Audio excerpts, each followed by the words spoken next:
The road at a circular turn of radius 10 meter is banked by an angle of 10 degrees.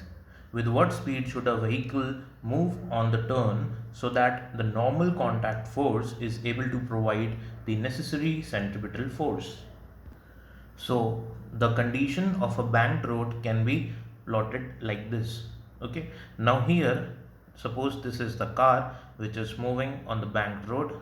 Let the banked angle is theta. So the forces acting on the car is downward force mg, the component of mg here mg cos theta, mg sin theta here. Normal reaction perpendicular to the surface is n. Okay, and when I'm going to break this normal reaction in this direction, this will be n sin theta, this will be n cos theta, because this angle is theta. Now we can equate the vertical and horizontal forces. So vertical forces are n cos theta is equals to mg. So n cos theta is equals to mg, because we need to determine the condition such that the vehicle is turning and there is no skidding.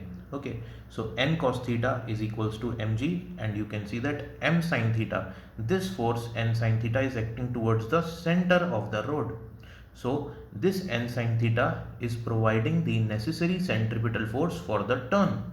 So n sin theta will be equals to the centripetal force, and the formula of centripetal force is mv square by r. When I divide these two equations, and will get cancelled, sin theta upon cos theta will be tan theta, and here v square by rg. So this is a general result, that v is equals to under root rg tan theta. So theta, g and r are given. So you can see the result, that is 4.2 meter per second. The same question we can do in a different way also. See, here in this condition we have balanced the vertical forces and horizontal forces, but the same forces we can balance along the road also. So this is more useful result.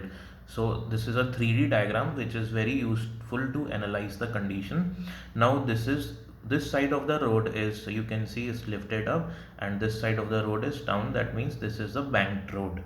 Now this is a car which is coming. Okay, now we need to determine the velocity of this car when theta is given to us and r is also given. So you can see that this road is making a circular track.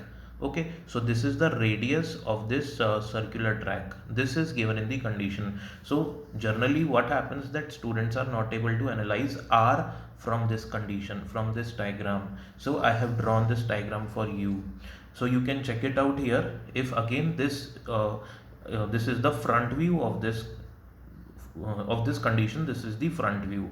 Okay, now again mg force is acting here, mg cos theta and mg sin theta here. Now similarly, like that case, n normal reaction is acting here. Now what I am going to see here is that this is the mv square by r force. Okay, now this is the mv square by r force. This is if I am observing this car from non-inertial frame of reference. Okay, then this force, we will call this force as centrifugal force.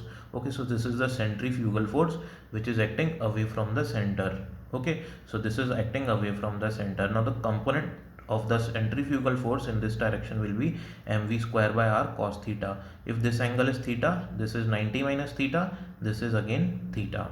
Okay, now this is mv square by r cos theta, and this is mg sin theta. So since the car is not going down, not going up, so these two forces are also balanced. So when we equate these two forces, you see we are getting the same result. Again the answer will be 4.2 meter per second.